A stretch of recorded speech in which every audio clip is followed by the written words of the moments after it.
just a few pictures and a little bit of video to show you the process that you go through in setting one of these things up. All the computer stuff there, all the tables have to be set out. A big old job. There's all the cameras from 24/7 and some of the production equipment. Just panning around the group now. A lot of hard work into this just to get to this stage. As you can see, tables, chairs laid out, practice boards, etc.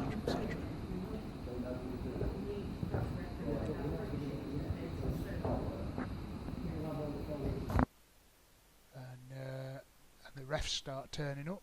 The people who are actually going to be on stage. They see the setup for the first time. The 24/7 guys are just putting the finishing touches to things. And here we see the first of the teams. There's some of the Scottish guys turning up. Paul Brown, Ed Ballantyne turning up. Having a look at the setup. The Scottish officials, their setup. Practice. See, just because I like your beard, I've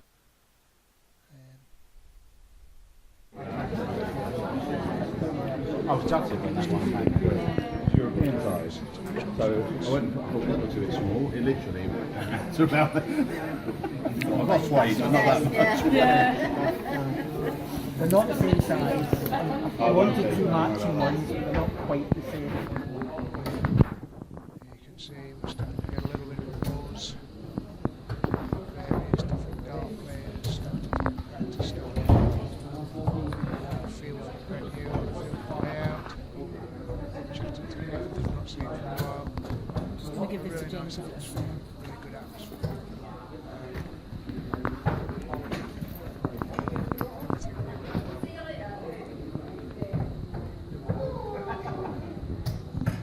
So this is the Scene. morning after the day before. Started. All the furniture in place, Set out, ready to start. all the stalls in place, Try and test leaflets and flyers on all the tables, people turning up, checking it out, all the computer stuff in place, ready for their live broadcasts and all the updates. Loads of work. Adrian Battersby sat in his production. bit of youth practice.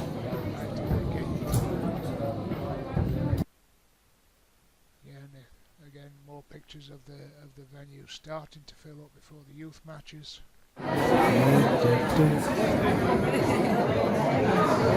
Still an hour to go to start at youth matches.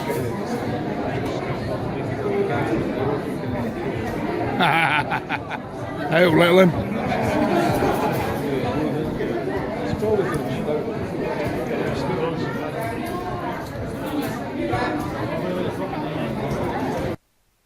And as the venue begins to fill up, more and more people take the places. You get In 2017, and once again we look forward to seeing the nations of England, Scotland and Wales take battle over these next 3 days for 4 titles. The men's, which is currently held by the country of Wales. Yes, we'll try and beat that because the ladies, the boys and the girls title is currently held by the nation of England. I actually think Wales won that one. And of course accompanied by their new quality captain, Rowan Murray. And they are joined by the girls, Rebecca Graham, Erin McNeil, and team manager, Sharon McFarlane. The ladies of Scotland.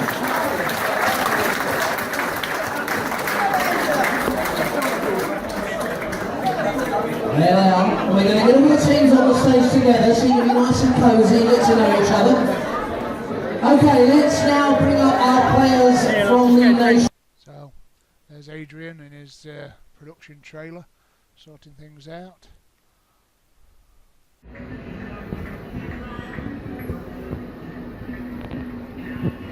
All I can say is, it's cold in this here thing.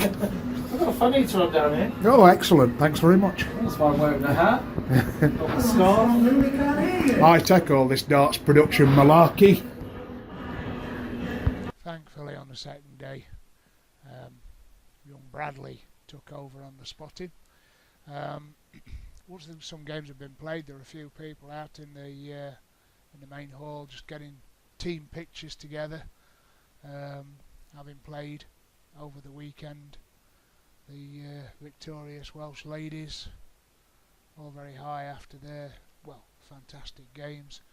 This was on the Sunday with some of the men's games. There you can see Martin Adams up on stage. See if you can spot Danny Brown. But there were some really high quality games, and of course it culminated with the best thing you can ever have in darts, which was Ogie hitting a 9-darter. These are the scenes. I just took a little bit of video immediately after Paul Hogan hit his 9-darter, and he got a standing ovation. Obviously, everybody wants to see a 9-darter. We almost saw two. Cameron Menzies a little earlier on in the weekend missed double 12 for the 9-darter as well, but due praise to Paul Hogan, cracking 9-darter, the first one ever seen at the British International, so quite a historic moment too. Here you can see the production team, and now all the packing up begins in earnest. This is immediately after the event's finished. The cameras are gone straight away. People are still finishing up on the computers. All the players and spectators disappear, and you're left with this hall to clear up. Luckily we went out for a meal that evening, and then the work starts in earnest the next day. The practice boards start to come down, the technical equipment starts getting taken away. There you can see the practice boards being disassembled, all the computers being packed away, all the wiring being packed away, more of the stage set being put heading towards the van. That's me taking down a monitor. The van was parked down by those bottom doors, so all this stuff, all the signage, had to be taken down and removed. That's the backdrop after we've removed the board, and the top bar there you can see lying on the ground. There's Dawn moving a bunch of dartboards. One of the sideboards has now been taken down. There's the other one taken down. We have to remove the signage from it so we can take those separate sections apart. They're bolted together, and then they get taken down to the bottom of the room again. Those are the two parts there which they've been unbolted and the signage removed, and there's Don carting one down to the bottom of the room. It's a big old job with a lot of work involved.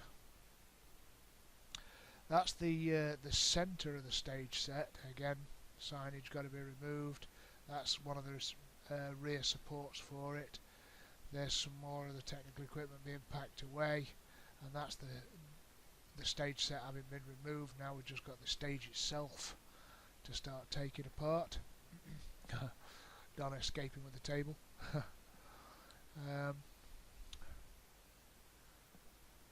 This is some of the signage just chucked to one side, and a bunch of dartboards ready to be packed away.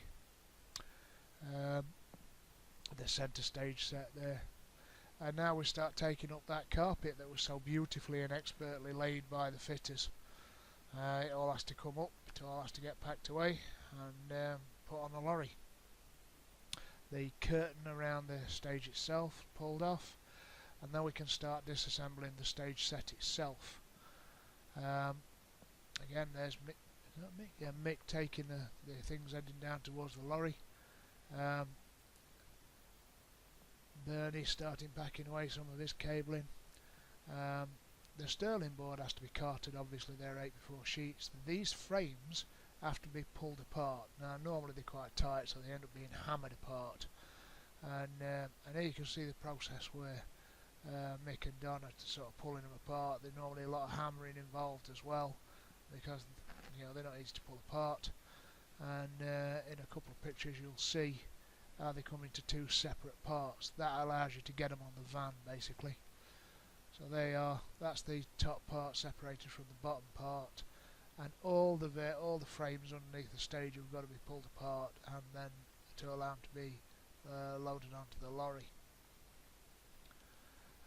So the rest of the stage set has to be taken apart. All the wiring has to be packed away. There's some lighting and wiring being moved. There's some more of the stage sets being taken apart. There's Dawn hitting it with a hammer, and then you're left with it all gone. All this stuff here is 24/7's stuff. They've still yet to turn up. There you can see the carpet rolled up, the last of the lads loading up the lorry, and there's the lorry pretty much loaded now. This is 24/7 just turning up to pick up their gear, and Tommy with the last of the leaflets, and there's the first of the 24/7 guys looking at what they've got to do. Big job.